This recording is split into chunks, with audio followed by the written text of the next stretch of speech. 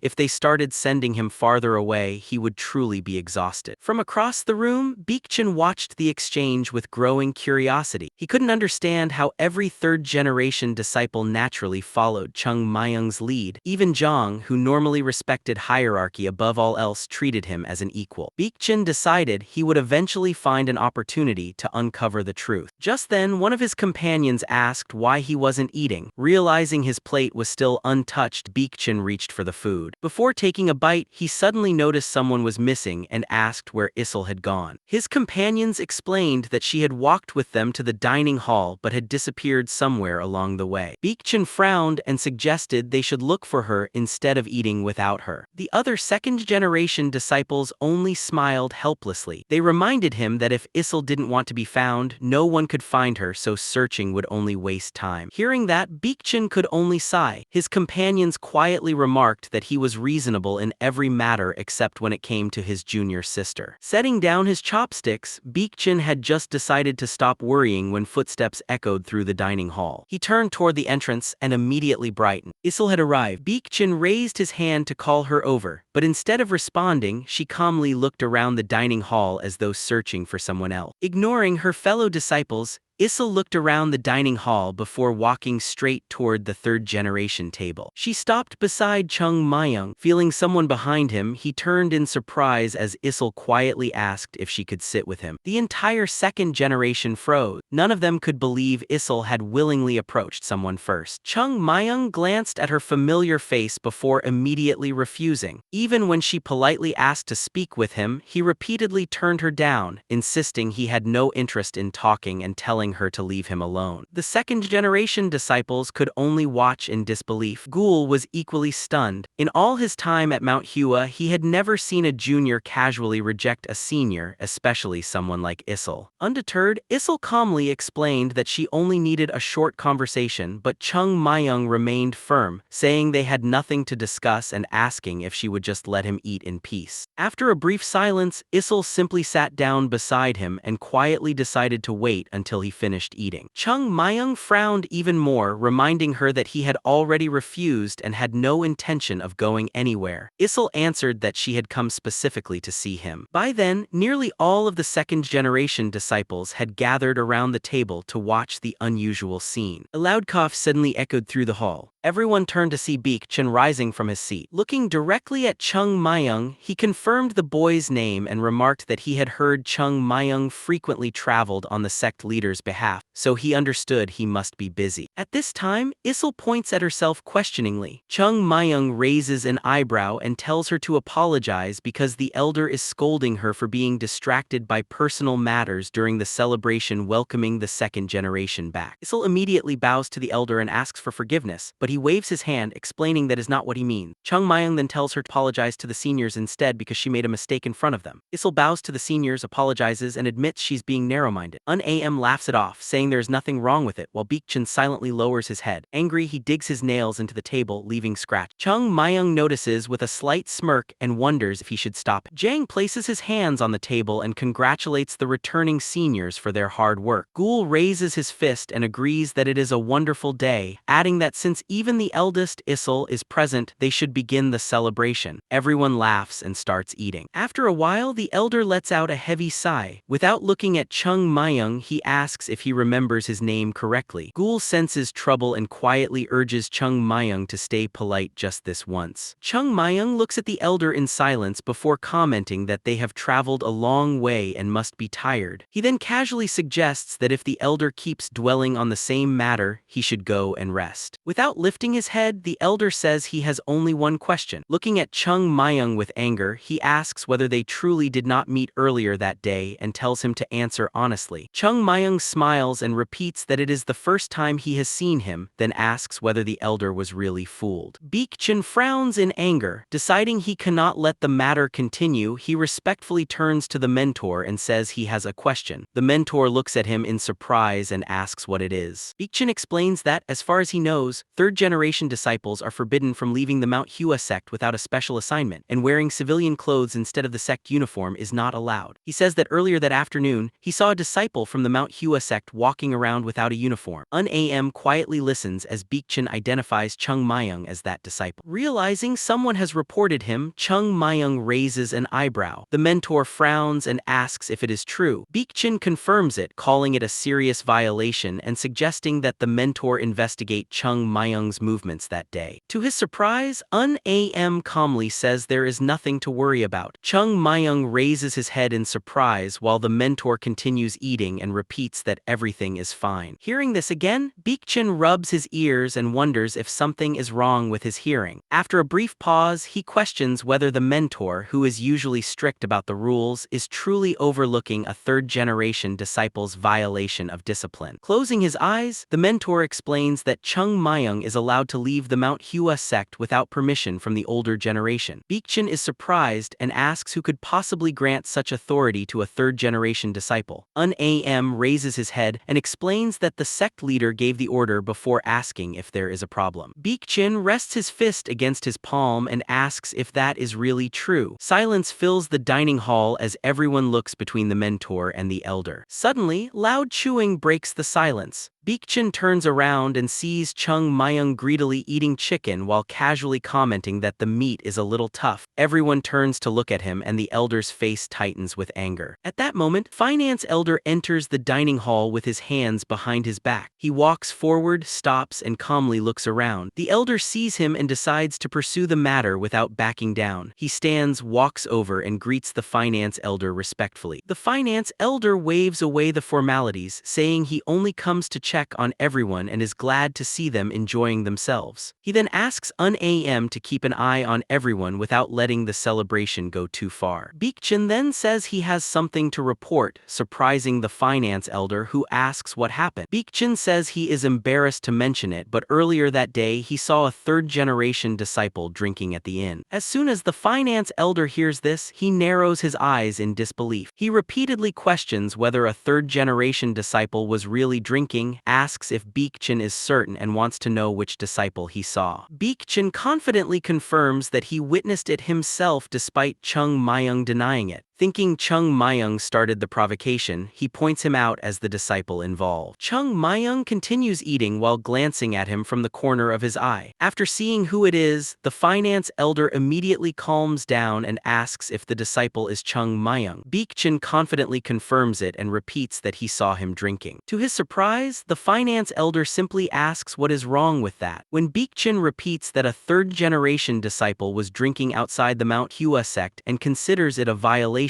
the Finance Elder asks whether Beggar is the one making the sect's rules. Beggar admits he is not. Finance Elder then asks whether any rule actually forbids drinking outside the Mount Hua Sect and says there is nothing wrong with Chung Myung having a drink. Beggar is left shocked, unable to understand what is happening. The Finance Elder continues scolding him, pointing out that many people live off Chung Myung's efforts without paying for their own meals, yet they criticize him for spending his own money on a drink. He asks whether becoming an elder means finding fault with such trivial matters. Throughout the exchange, Chung Myung keeps eating his chicken. The Finance Elder's face turns red as he points at Beggar and criticizes the second-generation disciples, saying they only know how to swing their swords and eat, leaving nothing to be proud of. The second-generation disciples turn toward the Finance Elder in surprise as he continues scolding them for eating meat bought with the money Chung Myung earned. He questions why they cannot tolerate Chung Myung spending a little of his own money on a drink instead of immediately reporting. Cold sweat appears on every disciple's face as the Finance Elder continues shouting, ordering them to stop eating because they have done nothing to deserve the meat. At that moment, someone suddenly covers his mouth. Henyang places a hand over the Finance Elder's face and happily remarks that he has finally found his favorite disciple. Afterward, the Finance Elder leaves with the elder to speak somewhere away from the children. The elder remains standing where he was scolded. Hearing loud chewing, he turns and sees the second-generation disciples gathered around Chung Myung, who continues eating with his cheeks full. Beggar watches in confusion, unable to understand what is happening. Later that evening, inside the second-generation disciples' residence, one of the disciples remarks that the situation is strange. He points out that not only the sect leader but also Elder Henyang and the Finance Elder seem to favor Chung Myung. Beggar quietly drinks from a cracked teacup while another disciple spreads his arms and says all the elders are looking after the boy. Beggar adds that even his sister barely speaks to them, yet he has seen her actively talking to Chung Myung despite them only spending a short time together. He recalls watching her approach Chung Myung. Turning to Beggar, another disciple asks what is happening. He tells Beggar not to stay angry for no reason. Beggar lowers his gaze and says he understands but still feels the situation is unfair. As Beggar pours himself more tea, his companion points out that they struggled for an entire year without receiving such treatment, yet one child child has gained all the elders' favor. Beekchin sets the teapot down and replies that the time when they sought favor has already passed. His companion says that is not what he means. Beekchin answers that he understands perfectly, realizing the issue is not simply about favor. Taking a sip of tea, Beekchin reflects that it almost feels as though Chung Myung has taken over the sect because the Mount Hua sect they left before entering seclusion is completely different from the one they returned to. Looking at the old teacup with its chipped rim, he remembers the worn dishes, aging buildings, and everything in the Mount Hua sect that had been weathered by time. Back then, the second generation had been the sect's only hope for revival, and he believed he would be the one to lead that change. Now, after only a year, the sect has changed so much that it leaves him confused. The things he once thought had their own charm now simply look old and shabby. As he slowly turns the cracked teacup in his hand, the crack grows larger. Beekchin thinks that although he does not know how Chung Myung earned the elders' trust, the Mount Hua sect is still his home. He believes everyone in the sect should rely on him and that he should be the one to restore its future. Seeing him lost in thought, his companion asks whether they should simply leave Chung Myung alone, insisting that he should at least be scolded before he turns the Mount Hua sect upside down again. Beekchin continues looking at the cup before placing it on the table. He tells Beekang to calm down because he does not disagree but says they first need to understand one thing. Surprised, Beekang asks what he means. Closing his eyes, Beekchin says every situation has a beginning and an end. Before judging Chung Myung, they first need to understand why the elders are protecting him so strongly. As Beekang asks whether he has a way to find out, a man walks down the hallway. Beekchin turns to the side and says the person they need has arrived. A shadow appears behind the door, and after receiving permission to enter, Jang walks in. He greets the elders respectfully. Seeing him, Beekchin smiles and invites him over. As he pours him a cup of tea, he praises Jang for taking care of the teachers as the senior disciple during his absence. Jang humbly replies that he is only fulfilling his duty as a disciple of Mount Hua Sect. Beekchin sets the teapot down and says that something unusual has happened to the sect while he was away, all because of one disciple. Jang immediately realizes he is referring to Chung Myung. Sweating nervously, he apologizes for failing to guide him properly as the senior disciple and says he is willing to accept any punishment. Instead, Beekchin asks him to explain everything that has happened during his absence before he decides what to do. Confused, Jang later returns to Chung Myung's room and explains that Beekchin has summoned him alone. Chung Myung simply gives him permission to go. Before leaving, Jang hesitantly asks whether it is alright to tell Beekchin everything that has happened. Chung Myung calmly agrees. Rather than feeling relieved, Jang becomes even more uneasy. He thinks it would have been easier if Chung Myung had told him what to say. Although he believes he should honestly report everything to his senior, he cannot shake the feeling that he is betraying Chung Myung. After gathering his thoughts, Jang begins explaining everything from the day Chung Myung first entered the Mount Hua Sect. As the story continues, silence falls over the room. Sweat covers Beekchin's face as he asks whether Chung Myung truly discovered the treasures and martial arts manuals left by the previous generation. Jang confirms it. Beekchin then asks whether Chung Myung also found the accounting ledger, paid off the sect's debts, and recovered its businesses. Jang confirms that as well. Still stunned, Beekchin asks about the most important matter. Jang explains that Chung Myung cured the leader of the Yunhe Trade Guild, and in return, the guild agreed to financially support the Mount Hua Sect. Beekchin is left speechless. After a long pause, he dismisses Jang, who respectfully leaves and closes the door behind him. Beekchin remains staring into space until Beekang approaches with a troubled expression. He asks whether all of that means Chung Myung has single-handedly solved nearly every major problem facing the Mount Hua Sect. A drop of sweat runs down Beekchin's face as he admits he finally understands why the elders protect Chung Myung so much. He explains that the achievements themselves are not the only issue. Since Chung Myung established a relationship with the Yunhe Trade Guild, his importance will continue to grow every time the Mount Hua Sect earns money through that partnership. Thinking it over, Beekchin realizes even the sect leader now seems to view Chung Myung differently. Confused, Beekang wonders whether those accomplishments are truly that significant. He argues that the Mount Hua Sect is a martial arts sect and that it is unheard of for such a sect to value a disciple because he earns money. He believes something must have gone wrong within the sect for this to happen. happen. Baekjin warns him to be careful with his words and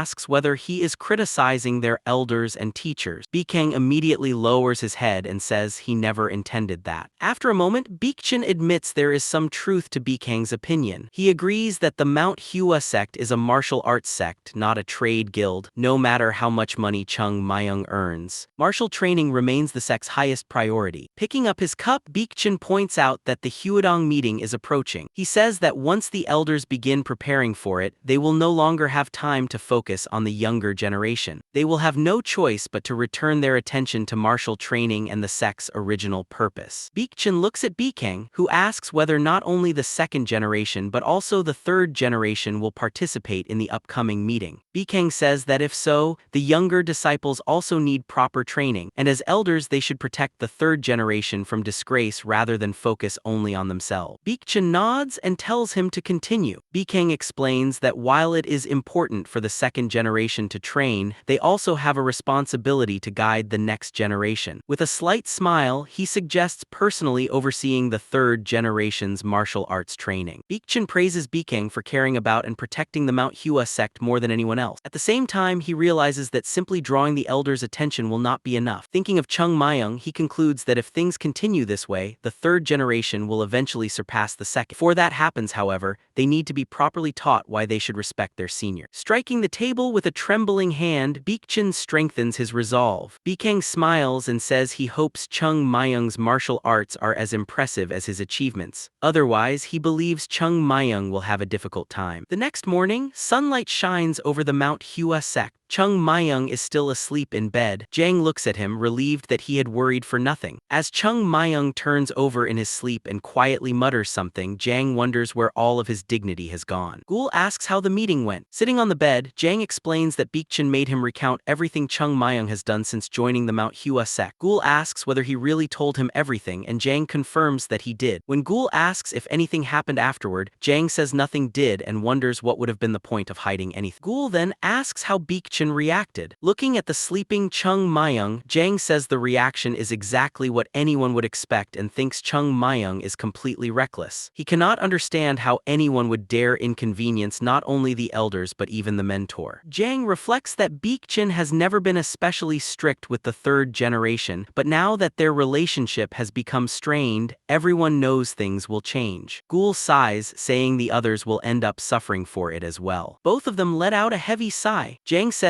everyone expected this once they heard the second generation disciples were returning. He asks Gul to gather the others and tell them to be more careful starting the next day. They do not need to do anything special, but they should avoid giving anyone a reason to criticize them. Gul immediately agrees and heads for the door. Before leaving, he stops and curiously asks who would win in a duel between Baekjin and Chung Myung. Jang immediately dismisses the question as nonsense and tells him to do what he was asked. As Gul leaves, he rolls his eyes. Watching him go, Jang thinks Gul is also in trouble because he now treats Baekjin more like a familiar elder than a respected senior. After sighing, Jang glances at Chung Myung, who continues sleeping peacefully without realizing what he has caused. Looking out the window, Jang thinks the Mount Hua sect's peaceful days are over. Elsewhere, while looking into a cup of tea, someone remarks that everything is unfolding exactly as the sect leader expected, because the relationship between the second and third generation disciples has become very different from before. The sect leader quietly agrees and reflects that this was inevitable. He recalls allowing Jang and Issel to work with the younger disciples because the age gap between the second and third generations is actually quite small. The youngest second generation disciple is nearly the same age as the oldest member of the third generation. Looking out over the Mount Hua sect, the sect leader reflects that although the sect remains one of the most respected martial arts sects, financial difficulties forced it to lower its recruitment standards. Instead of selecting only the most qualified candidates, it eventually had to accept children from families that financially supported the sect. The sect leader reflects that if the age gap between the second and third generations had been much larger, they would not have seen each other as rivals. However, with a difference of less than 10 years, conflict is almost inevitable. Looking into his cup, he wonders if they rushed things too quickly. The sect leader explains that the third generation disciples who once could not compete with the second generation have now changed.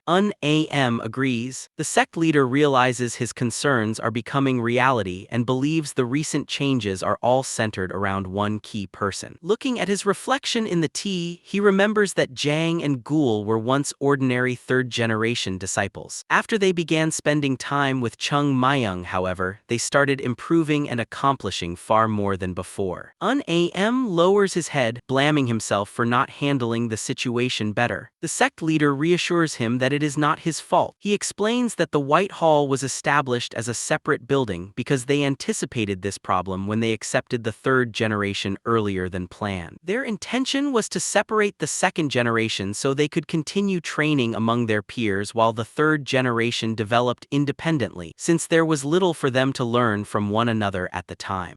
Am asks what they should do now. Taking a sip of tea, the sect leader says people naturally clash from time to time and believes things will eventually settle down. Am worries that they are still responsible for their disciples and asks what will happen if a serious conflict breaks out. Smiling, the sect leader tells him to trust Baekjin, explaining that he is not someone who loses his temper easily. Hearing Baekjin's name, Am remains unconvinced. The sect leader asks whether Baekjin is not a polite and responsible disciple. Although his pride has been hurt, he believes Baekjin is not the type to let the relationship between the second and third generations deteriorate. He is confident Baekjin will resolve the situation on his own. Am simply responds with a doubtful remark before taking another sip of tea. Looking out the window, he still feels the situation is far from good. The next day is bright and clear. The third generation disciples lie exhausted on the training ground, begging for a chance to rest because they can barely move. Chung Myung looks at them and explains that repeated hardship makes both iron and people stronger. He adds another saying, causing everyone to stare at him in confusion because it makes little sense. At that moment, heavy footsteps approach. Baekjin enters the training ground and sternly asks who allowed them to lie down during training. The students immediately turn toward him. Walking past them, Baekjin says the second-generation disciples came because they were concerned, and their worries were justified since the younger disciples slack off without supervision. Chung Myung watches him in confusion. Baekjin asks whether they really think they can rest when the Mount Hua Sect has the upcoming South Valley meeting to prepare for. He then orders them to clean the training grounds after practice and make sure the entire sect is spotless. As the second-generation disciples leave, they explain that this is the punishment for slacking off. The third-generation disciples remain frozen, confused by the sudden order to clean. Ghoul wonders why the second-generation disciples suddenly appeared. Someone asks what is wrong with them, and Chung Myung calmly folds his hands behind his back before wondering if they ate something bad. Suddenly, he sharply turns his head to the side. Chung Myung looks at Ghoul in confusion and asks what he is staring at. Ghoul frowns, wondering whether Chung Myung has any conscience at all. Later, inside a room with the doors tightly shut, the third-generation disciples are drilled under strict orders. They are told not to bend their knees while walking, to march properly, and even to ask permission before leaving to get a drink of water. Ghoul suddenly stops and puts his hands on his hips, complaining that it is unbearable. He says he is used to being beaten during training, but this kind of treatment feels like torture, and he never thought the elders